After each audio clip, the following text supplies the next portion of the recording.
What's up everyone, it's LordRyuujin, your friendly neighborhood gamer, collector, and all-around geeky guy, bringing you another video blog here. And I wanted to talk about Voltron, Legendary Defender. It is a DreamWorks production that's currently on Netflix. It's 11 episodes to its first season. And really, it's a little more than that because the first episode is like an hour and 10 minutes or something like that. So it's like kind of like almost 2 to 3 episodes in one. But I wanted to talk about it because I am a old school Voltron fan. I mean, I've seen every single iteration of Voltron that you can name except for Vehicle Voltron, because we don't talk about that. But I've seen the original, I have seen King Beast Go Lion, and I have seen Voltron in the Third Dimension, as well as Voltron Force. So I've seen all the Voltron shows and iterations and everything like that. And I wanted to put my 2 cents on this iteration. And if you don't care anything about it, you can feel free to stop right now. I'm going to give you some time to stop this video.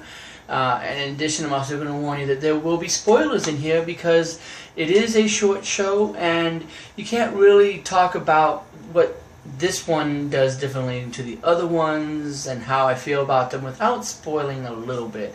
So, just a fair warning now that there will be spoilers. If you have not seen Voltron Legendary Defender on Netflix and you feel like watching it, I'll go ahead and give you some time now.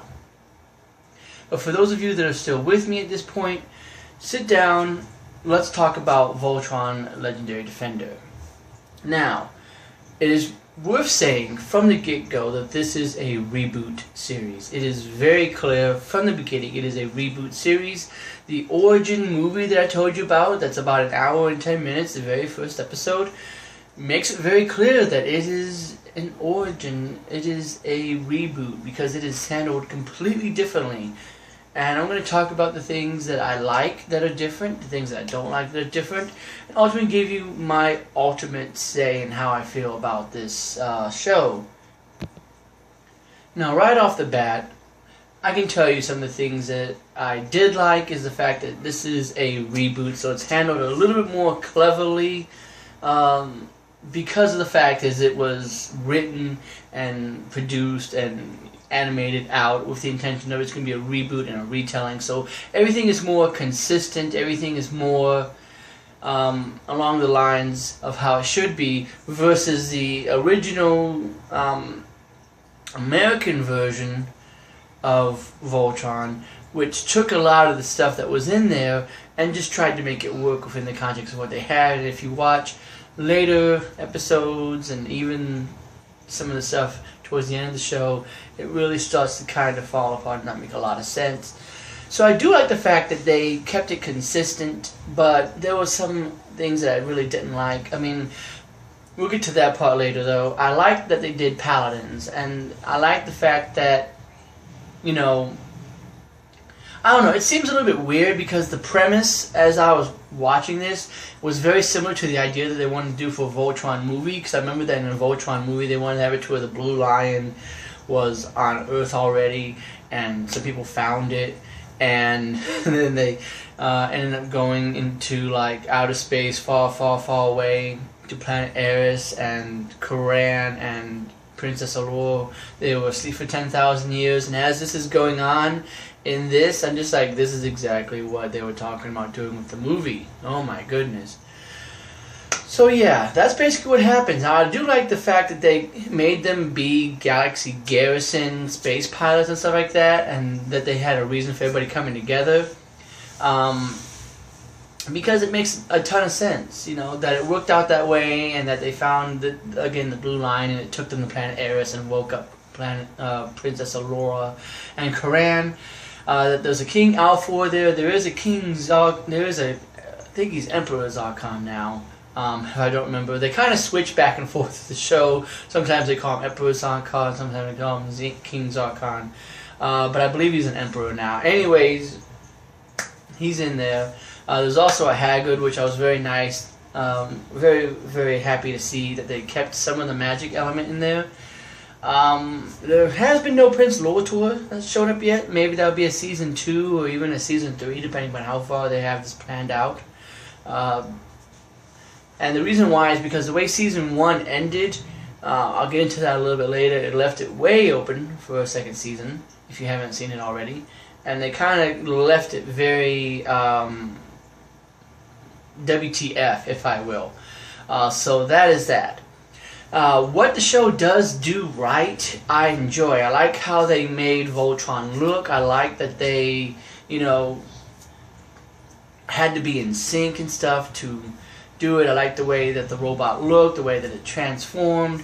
I like the way that they came across their abilities, because they have these things called beards that are specifically designed with their, I guess, their energy or whatever, and they put it into the lion, and when they twist it, or I think they just put it in, it forms the sword, because you know, Keith is, you know, the red lion, so it's held by the red lion and all that stuff. I mean, it's a really cool reboot. I ultimately enjoyed it.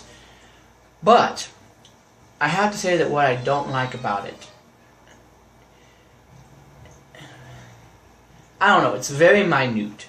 What I don't like about it is very minute and stuff that I did get past, but while I was watching it, I couldn't help but kind of like, you know, bite my fingers a little bit and be like, I don't know, because I mean, and this is where we're going to get into some of the spoilers. I mean, yes, I did eventually get used to the idea of Princess Allura being an elf, pretty much, because she had the pointy ears, and the fact that Koran was pretty much comic relief, wasn't the serious person, the serious protector and suitor of, not suitor, sorry, you know, the advisor and protector of Princess Allura.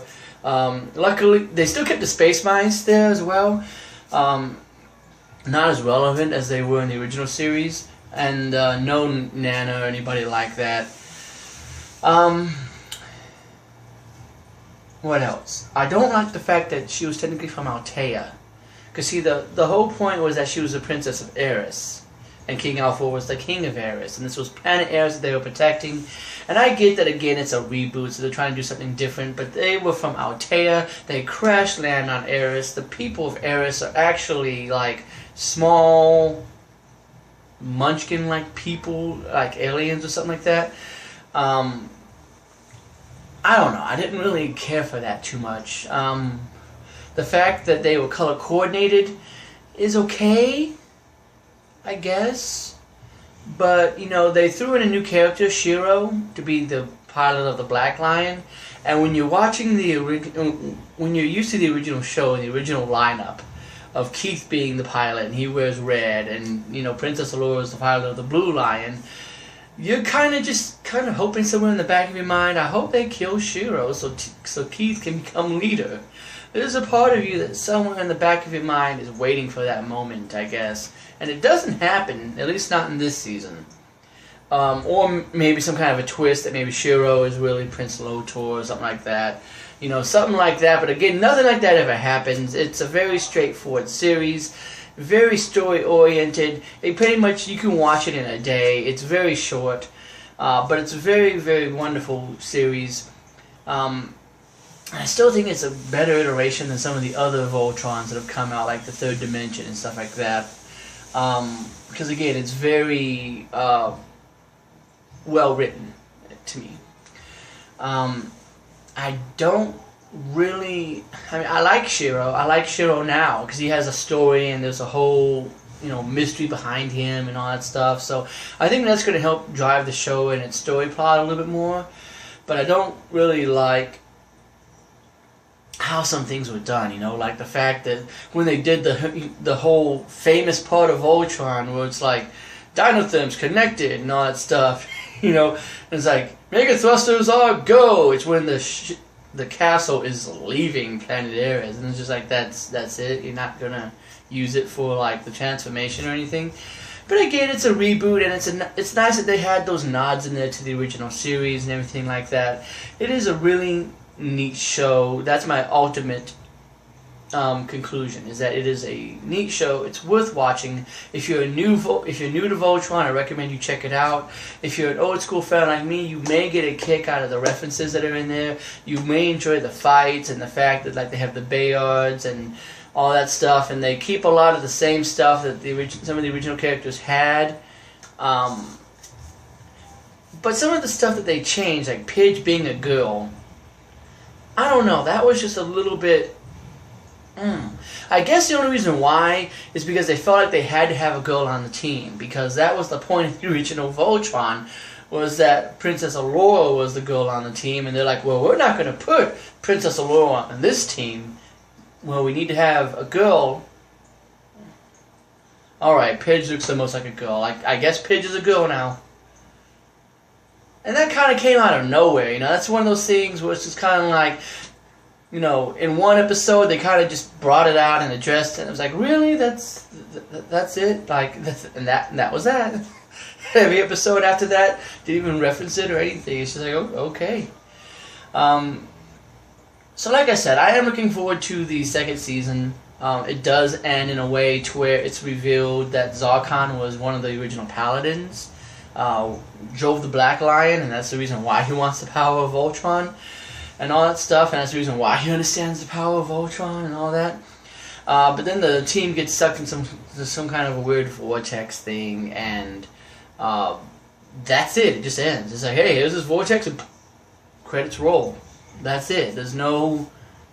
Did they get out at least some part of the galaxy? Maybe because, I don't know if they're going to head towards Earth now.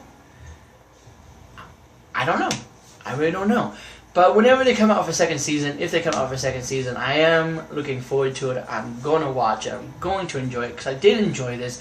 I've enjoyed every iteration of Voltron that there has been because I can kind of see them as being their own thing. You know, I still think that something like Voltron Force was a really neat idea of you have the old pilots training new pilots and stuff like that. But I don't know, this is a cool thing for what it does. You know, again, it's a reboot. So when you sit down and you watch it, if you're an old school fan like me, even if you watch the original King Beast Go Lion Japanese version, you have to sit down and take it for what it is. That it's a reboot. It is DreamWorks taking the mythology and the lore and everything that Voltron had, keeping most of it intact, but just changing things here and there. You know, changing the fact of, like, you know, Princess Allura looks like this now instead of how she normally looks. She looks more alien than she does human. You know, she's from a different planet than this, and this. It's different, but it's enjoyable. And that's my 2 cents on that. And I'm sorry that I got long-winded there on you. I see that I'm going on almost 13 minutes, but if you watched me all the way through, I really appreciate it. And make sure that you guys put down your thoughts, if you've seen it, on Voltron Legendary Defender. I'd love to hear what you think about it, one way or another. And I appreciate you watching. I'll see you next time. Have a good one.